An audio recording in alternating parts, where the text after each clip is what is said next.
کہ انشاءاللہ تعالی 12ویں شریف کو نبی اکرم صلی اللہ علیہ وسلم کا میلاد پاک ضرور منائیں گے، اور جب جب میلاد پاک کی باری آئے گی تو آقا علیہ الصلوۃ والسلام کی محبت میں فوراً کھڑے ہو جائیں گے انشاءاللہ۔ عزیزان ملت اسلامیہ سنیے، میں بتانا یہ چاہتا ہوں، ابھی آپ نے دیکھ لیا کہ حضرت آدم علیہ السلام سے لے کر کے حضرت عیسیٰ روح اللہ علیہ السلام تک تمام انبیاء کرام علیہ السلام نے آقا علیہ السلام کا میلاد پاک منایا۔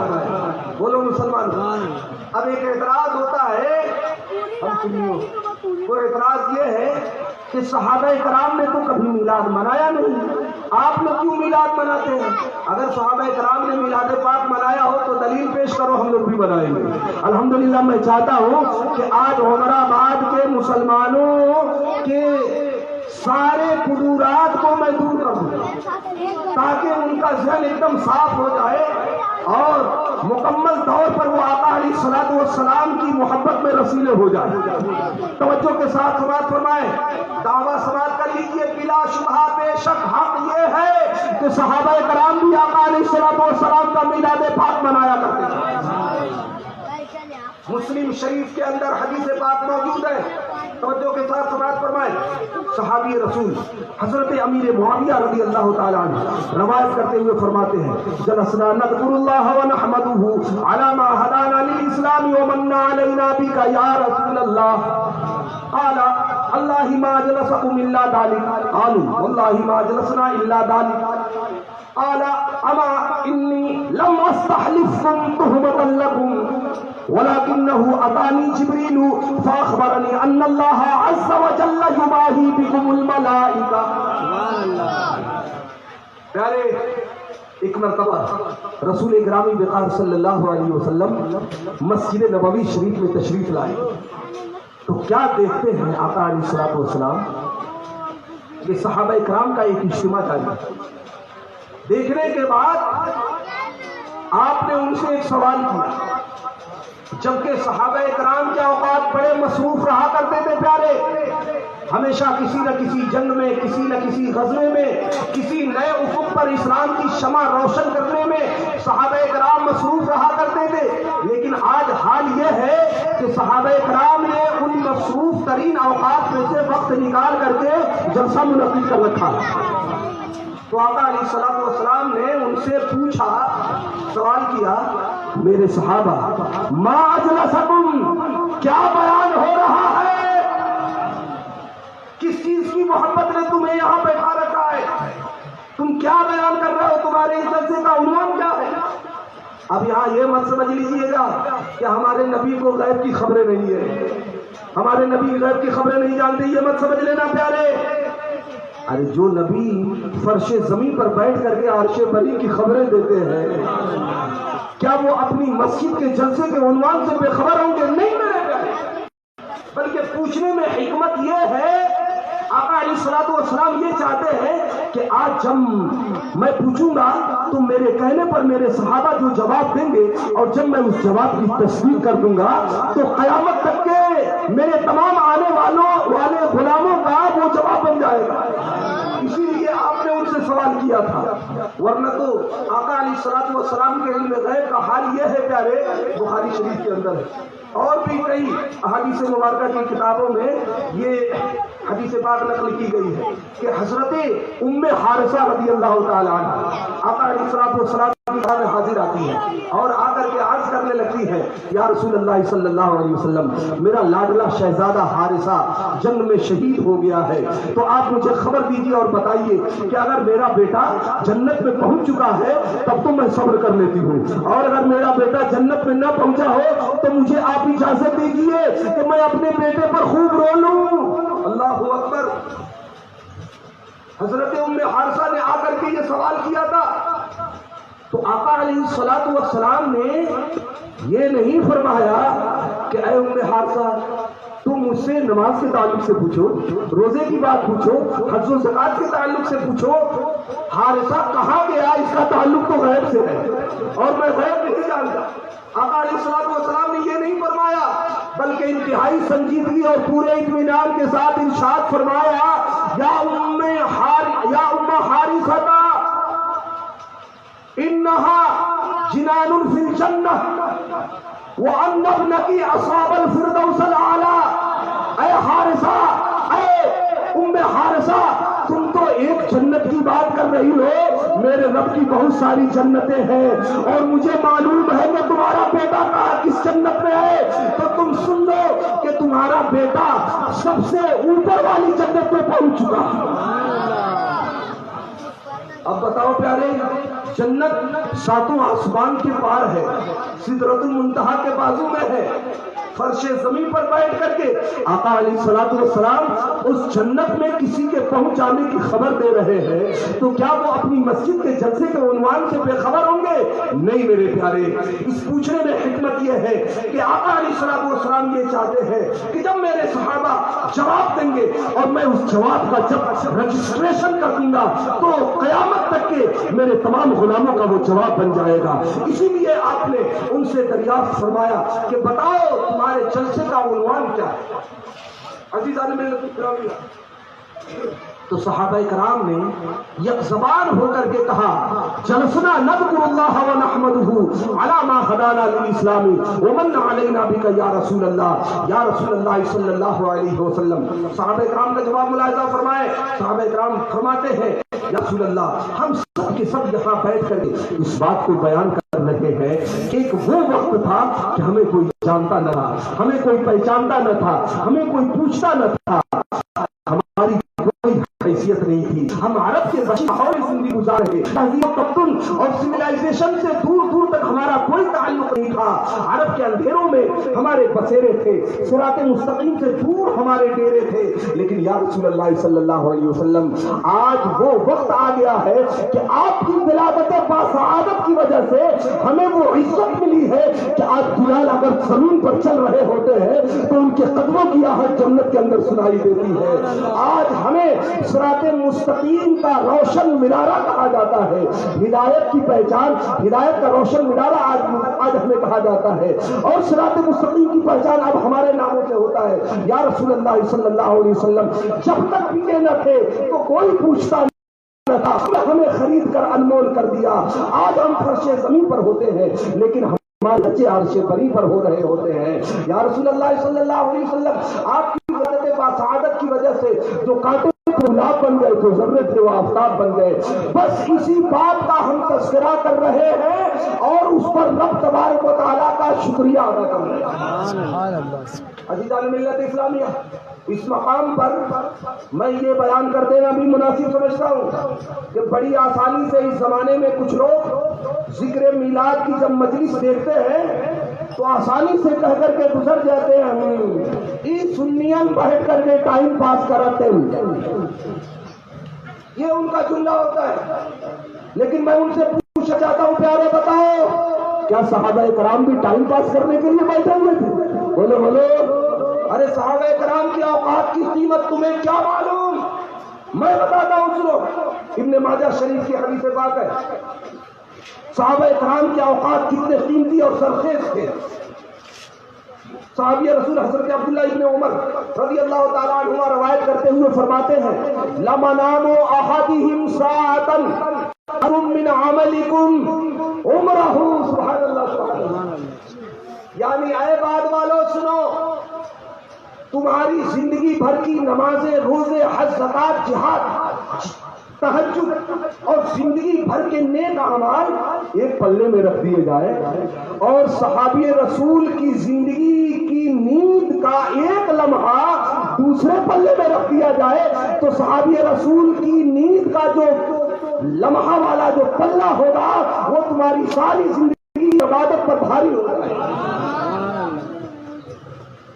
تو اس قدر صحابہ کرام کے مصروف ترین اوقات ہیں اور اتنے قیمتی اوقات ہیں، ان اوقات میں سے صحابہ کرام نے وقت نکال کر کے آقا علیہ الصلوۃ والسلام کے میلاد پاک کی مجلس منعقد کر رکھی ہے۔ اور پھر جواب سننے کے بعد رسول پاک صلی اللہ علیہ وسلم نے کسی ناراضگی کا اظہار نہیں فرمایا، یہ نہیں فرمایا کہ میرے صحابہ ابھی بہت ساری تبلیغ باقی ہے، بہت سا جہاد باقی ہے، مجھے آنا تھا میں آ گیا، احسان ہونا تھا ہو گیا، تمہیں کیا ضرورت ہے اس احسان پر جلسے کرنے کی؟ یہ نہیں فرمایا آقا علیہ الصلوۃ والسلام نے، بلکہ صحابہ کرام کے حسن عمل پر ان سے ایسی قسم لی ہے کہ اس کی مثال نہیں ملتی۔ آقا علیہ الصلوۃ والسلام نے صحابہ کرام سے قسم لیتے ہوئے کہا اللہ ما جلسکم الا ذالک، کیا واقعی قسم خدا کی میرے صحابہ تم اسی کام کے لیے یہاں بیٹھے ہوئے ہو؟ تو صحابہ کرام نے جو جواب دیا وہ بھی ملاحظہ فرمائے۔ صحابہ کرام یک زبان ہو کر کے عرض کرتے ہیں واللہ ما جلسنا الا ذالک، قسم خدا کی یا رسول اللہ صلی اللہ علیہ وسلم، ہاں ہم اسی کام کے لیے یہاں بیٹھے ہوئے ہیں اور ہمارا مقصد اس کے سوا اور کچھ ہے ہی نہیں ہے، ہم تو بس اسی بات کا تذکرہ کر رہے ہیں کہ فضل رب الاولا اور کیا چاہیے، مل گئے مصطفیٰ اور کیا۔ عزیزان ملت اسلامیہ، جب صحابہ کرام نے یہ عرض کیا تو آقا علیہ الصلوۃ والسلام نے صحابہ کرام سے فرمایا میرے صحابہ سنو، میں نے تم سے جو قسم لیا ہے، حلف لیا ہے، وہ کسی شک کی بنیاد پر نہیں لیا ہے، اس لیے کہ تمہارے کسی کام میں بھی ہمیں شک نہیں ہے، تو پھر میں نے تم سے حلف کیوں لیا یہ بھی جانتے جاؤ۔ وجہ اس کی یہ ہے میرے صحابہ میں چاہتا ہوں کہ تمہارے اس عمل کا اعزاز بیان کر دوں اور اس کی عظمت بیان کر دوں۔ تو میرے صحابہ سنو وَلَكِنَّهُ أَتَانِي جِبْرِيلُ فَأَخْبَرَنِي أَنَّ اللَّهَ عَزَّ وَجَلَّ يُبَاهِي بِكُمُ الْمَلَائِكَةَ، میرے صحابہ سنو، اللہ پاک نے جبرائیل امی کو میرے پاس بھیجا اس لیے کہ میں کاشانِ نبوت میں تھا اور تم مجلس میلاد میں تھے، اللہ تعالیٰ نے تمہیں بھی دیکھا، اللہ نے ہمیں بھی دیکھا اور پھر تمہارے حسن عمل کو بھی دیکھا، تو اللہ پاک نے جبرائیل امی کو میرے پاس بھیجا ہے۔ جبرائیل امی نے آ کر کے مجھے یہ بتایا ہے کہ اللہ پاک یہ فرماتا ہے کہ محبوب آپ میلاد منانے والوں کو اس بات کی خوشخبری دے دے کہ اے میلاد منانے والے تم فرش زمین پر میلاد منا رہے ہو اور اللہ تعالیٰ تمہارا تذکرہ عرش بری پر فرما رہا ہے۔ نعرے تکبیر، نعرے رسالت، جشن عید میلاد النبی، آمد مصطفیٰ، مرحبا مرحبا آمد مصطفیٰ۔ اور فرشتوں کے سامنے تمہارے حسن عمل کی وجہ سے اللہ تعالیٰ فخر فرما رہا ہے۔ عزیزان ملت اسلامیہ، اب آپ نے اندازہ کر لیا نا کہ صحابہ کرام بھی آقا علیہ الصلوۃ والسلام کے میلاد پاک کی مجلس منعقد کیا کرتے تھے۔ اب تو کوئی نہیں بولے گا نا کہ صحابہ کرام نے میلاد پاک نہیں منایا، انشاءاللہ تعالیٰ کوئی نہیں بولے گا۔ اور اب اہل سنت کے بہترین مذہب پر ہمیشہ کے لیے قائم رہیں گے۔ عزیزان ملت اسلامیہ، بہرحال پیارے، میں یہ بتا رہا ہوں کہ تمام انبیاء کرام نے آقا علیہ الصلوۃ والسلام کا میلاد پاک منایا، اللہ تعالیٰ نے آقا علیہ الصلوۃ والسلام کا میلاد پاک منایا، صحابہ کرام نے میلاد پاک منایا۔ اب تک جتنے بھی خوش عقیدہ لوگ اس دنیا میں آئے سب کے سب آقا علیہ الصلوۃ والسلام کا میلاد پاک مناتے رہے۔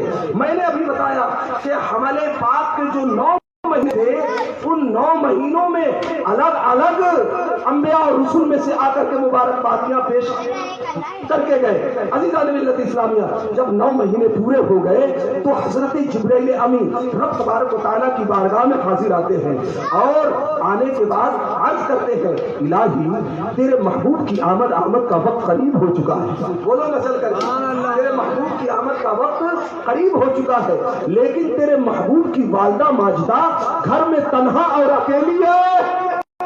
اللہ پاک نے فرمایا اکیلی ہے، جبکہ اللہ تعالیٰ سب کچھ جانتا ہے، ساری باتوں پر قدرت رکھتا ہے۔ اس نے جبرائیل امی کو حکم دیا جبرائیل حوا کو بلایا جائے، مریم کو بلایا جائے، ہاجرہ کو بلایا جائے، آسیہ کو بلایا جائے۔ جب یہ سب کے سب حاضر آ گئی تو اللہ پاک نے فرمایا سنو میرے محبوب کی آمد ہونے والی ہے، تم سب جاؤ اور ان کی داعیہ بن جاؤ۔ سب حاضر آ گئی۔ طیبہ طاہرہ سیدہ آمنہ فرماتی ہے کہ جب میرے اوپر وہ حالت طاری ہوئی جو عورتوں کو وضع حمل کے وقت میں ہوتی ہے، تو میرے پاس سفید شربت کا پیالہ لایا گیا. فرماتی ہے میں نے اس سے جب پیا تو میں نے اپنے سینے میں ٹھنڈک محسوس کیا.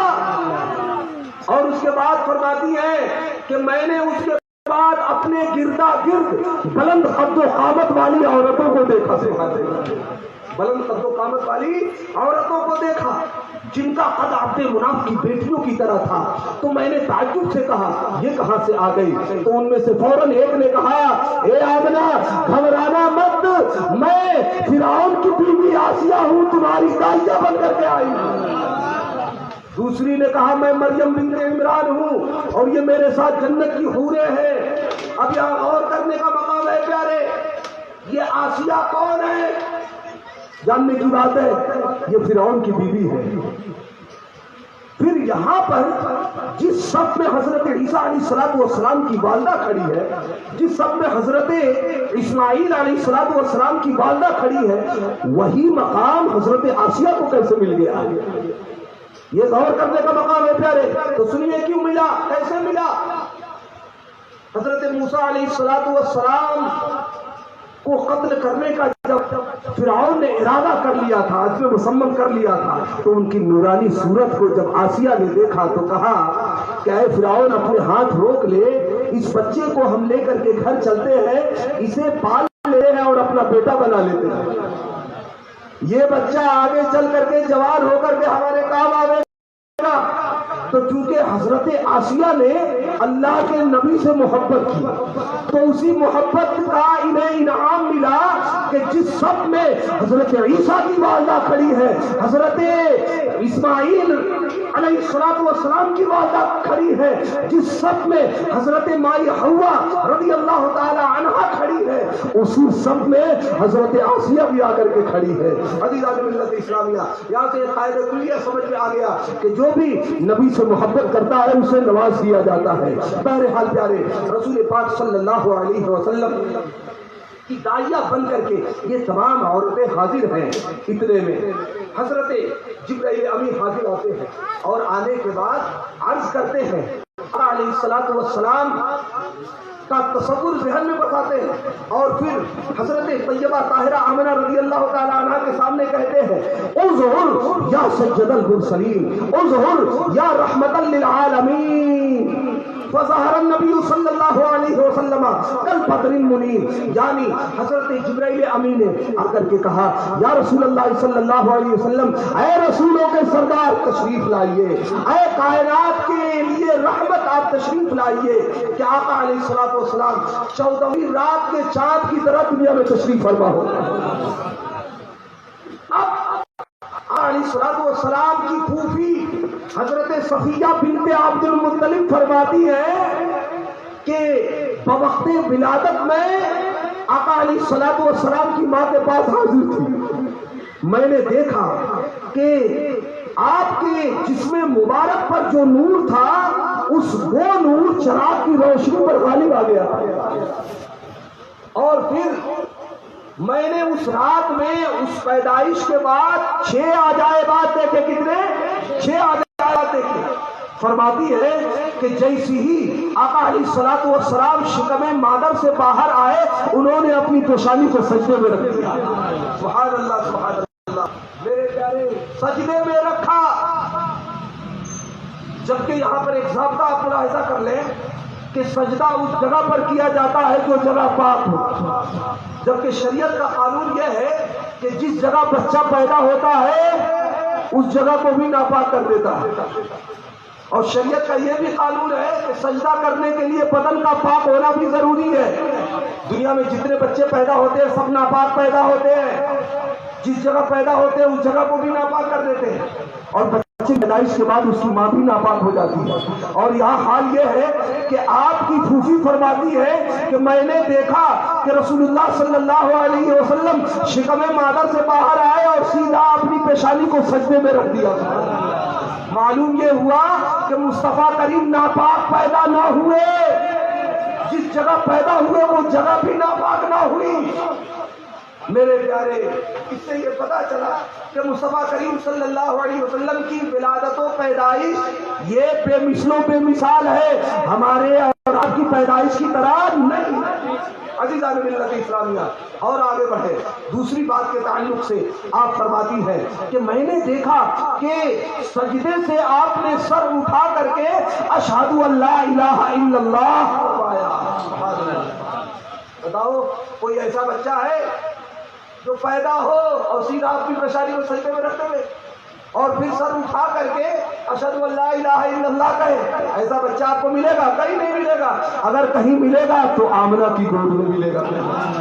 عزیزان ملت اسلامیہ، پھر تیسری بات کے تعلق سے فرماتی ہے کہ میں نے دیکھا کہ آقا علیہ الصلوۃ والسلام کے جسم مبارک پر جو نور تھا، اس نور کی وجہ سے پورا کمرہ منور ہو گیا۔ اور چوتھی بات کے تعلق سے فرماتی ہے کہ جب میں نے چاہا کہ آقا علیہ الصلوۃ والسلام کو حسب دستور غسل دے دوں، بولو بولو سبحان اللہ، بچوں کو غسل دیا جاتا ہے، تو آپ فرماتی ہیں میں نے چاہا کہ آپ کو غسل دے دوں تو غیب سے آواز آئی، اے صفیہ یہ ید قدرت سے غسل دیے ہوئے ہیں، لہذا انہیں تم غسل دینے کی زحمت نہ کرو۔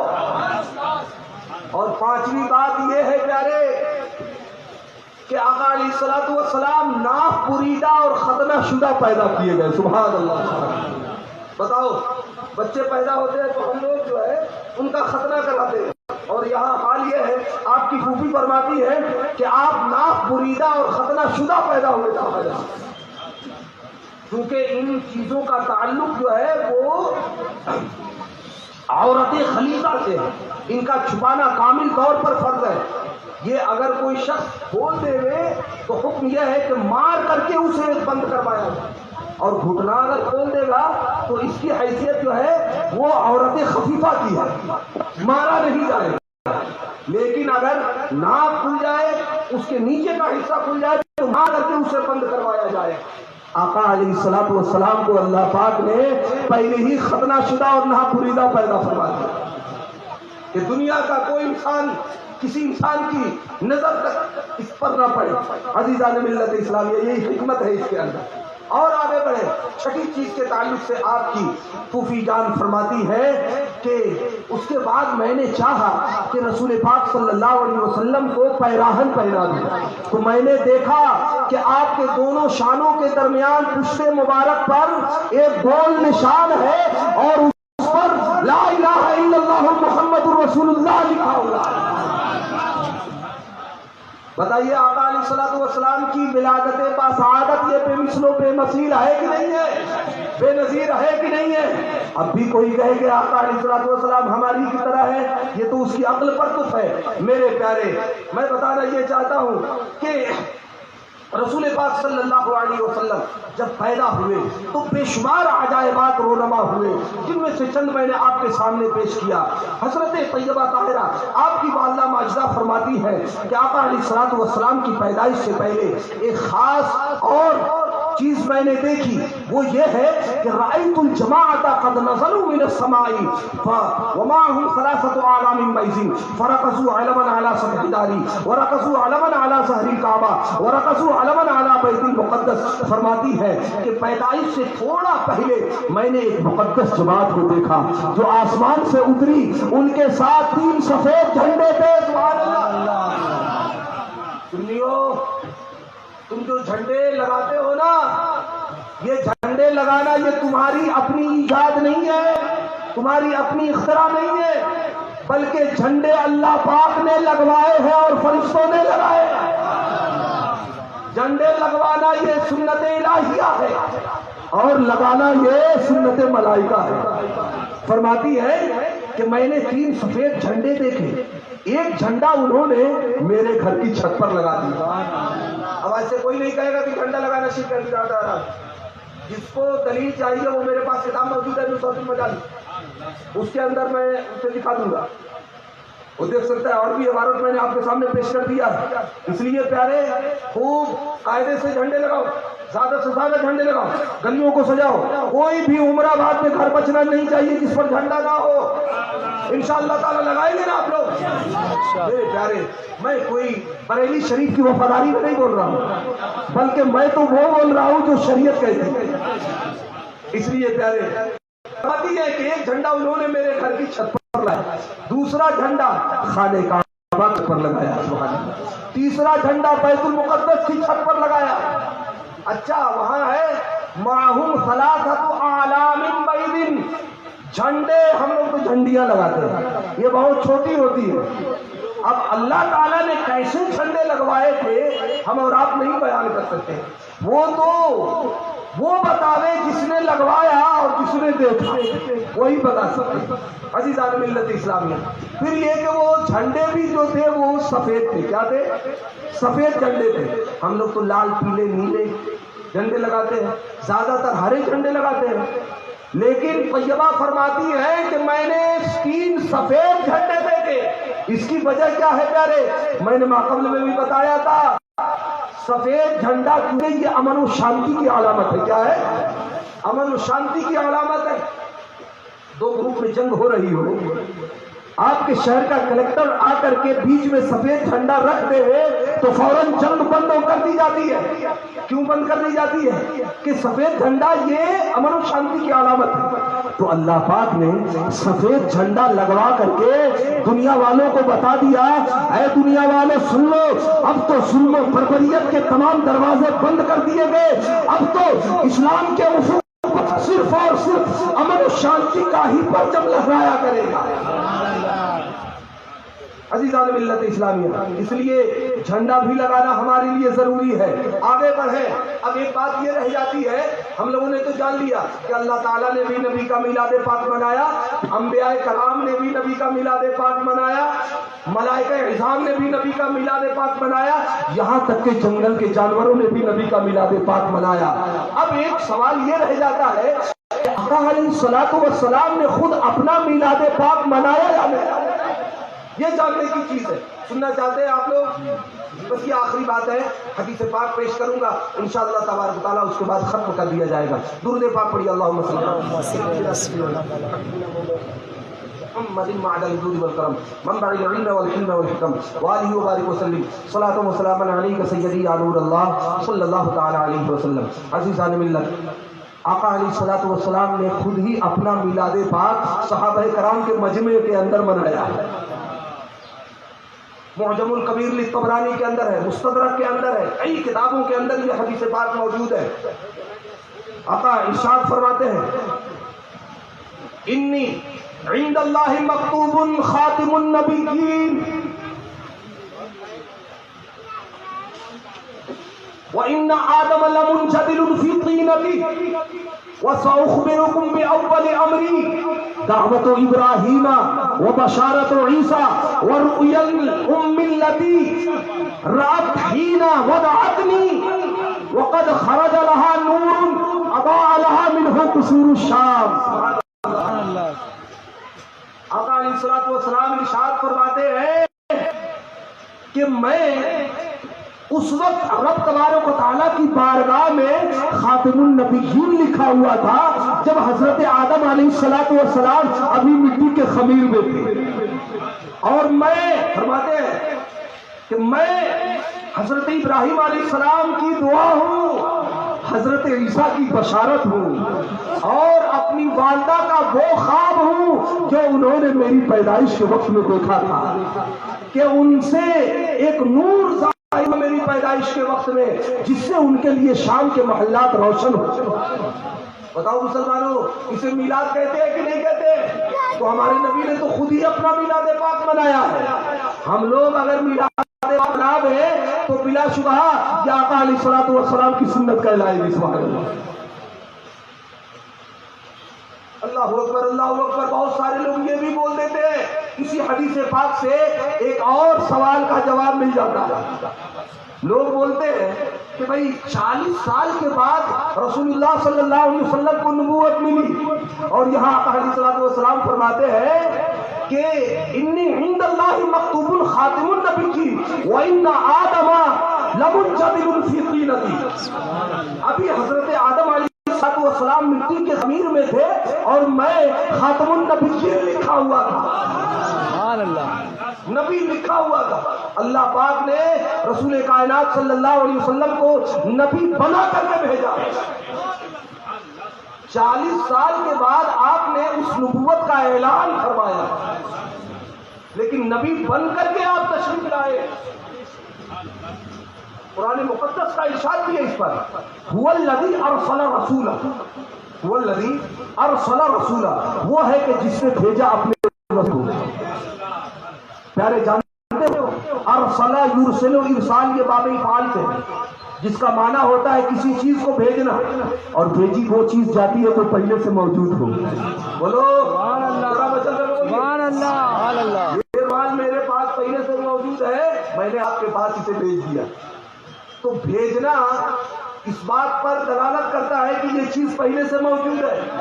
اللہ پاک نے قرآن کریم کے اندر فرما دیا هو الذی ارسل رسولہ، وہ ہے کہ جس نے بھیجا اپنے رسول کو. اس کا مطلب یہ ہے کہ وہ رسول پہلے سے آقا رب تبارک و تعالیٰ کی بارگاہ میں موجود تھا، اسے بھیجا گیا ہے. تو رب کی بارگاہ میں رسول پاک صلی اللہ علیہ وسلم خاتم النبیین لکھے ہوئے ہیں. اس حدیث پاک سے یہ بات ثابت ہو گئی. 40 سال کے بعد آپ نے اعلان فرمایا تھا، نبوت بہت پہلے اللہ نے عطا فرما دی ہے، ایسے وقت میں بھی عطا فرمائی ہے کہ ہم آپ بتا بھی نہیں سکتے کہ کس وقت میں. 40 سال کے بعد جو ہے اعلان آپ نے فرمایا. اس حدیث پاک سے یہ بات ثابت ہو گئی. ایک اور حدیث پاک سن لیجیے، بات ختم کر دیتا ہوں. رسول پاک صلی اللہ علیہ وسلم نے ارشاد فرمایا، مشکوٰ شریف کے اندر یہ حدیث پاک ہے، اس وقت جب آپ منبر پر تشریف فرما ہوئے، فقام النبی صلی اللہ علیہ وسلم علی المنبر فقال من انا؟ قالوا رسول اللہ انت رسول اللہ علیہ السلام. فقال انا محمد بن عبد اللہ بن عبد المطلب. ان اللہ خلق الخلق فجعلهم في خیرہ ثم جعلهم فرقتین فجعلني في خيرهم ثم جعلهم قبائل فجعلني في خيرهم قبيلة ثم جعلهم بيوتا فجعلني في خيرهم بيتا. آقا علیہ الصلوۃ والسلام ایک مرتبہ صحابہ کرام کے پاس تشریف لائے اور منبر پر کھڑے ہو گئے، اور صحابہ کرام سے آپ نے فرمایا میرے صحابہ بتاؤ میں کون ہوں. بولو کیا انداز رہا ہوگا آقا کا. صحابہ کرام جھرمٹ میں، اور وہ بھی اسی جھرمٹ میں آقا علیہ الصلوۃ والسلام جیسے صحابہ ستاروں کی طرح ہے اور چاند کی طرح آپ وہاں منبر پر تشریف فرمائے اور فرماتے بتاؤ میں کون ہوں. صحابہ کرام عرض کرتے ہیں یا رسول اللہ صلی اللہ علیہ وسلم آپ اللہ کے بھیجے ہوئے رسول ہیں. سبحان اللہ. پھر اپنا میلاد پاک رسول پاک صلی اللہ علیہ وسلم نے بیان فرمایا، میرے صحابہ سنو، میں محمد بن عبداللہ بن عبد المطلب ہوں. اللہ تعالیٰ نے مخلوق پیدا فرمائی تو مجھے سب سے بہتر مخلوق میں رکھا، اور پھر اس مخلوق کو 2 گروہ میں بانٹ دیا تو مجھے سب سے بہتر گروہ میں رکھا، اور پھر اس گروہ کے قبیلے بنائے تو ان قبیلوں میں سب سے بہتر قبیلوں میں مجھے رکھا، اور پھر ان قبائل میں گھرانے پیدا کیے تو مجھے سب سے بہتر گھر میں رکھا. عزیزان ملت اسلامیہ، اسے میلاد نہیں تو اور کیا کہتے ہیں. آقا علیہ الصلوۃ والسلام کی سچی الفت و محبت اللہ تبارک و تعالی ہم سب کے دلوں میں جاگزی فرمائے. انشاءاللہ تبارک و تعالی حیات باقی رہی، ہر سال یہ جلسہ ہوتا رہے گا. رب تبارک و تعالی ہم سب کو اپنی بارگاہ سے شرف قبولیت کا مقام عطا کرے. آمین بجاہ النبی الکریم علیہ الصلوۃ والتسلیم. استغفر اللہ ربی من کل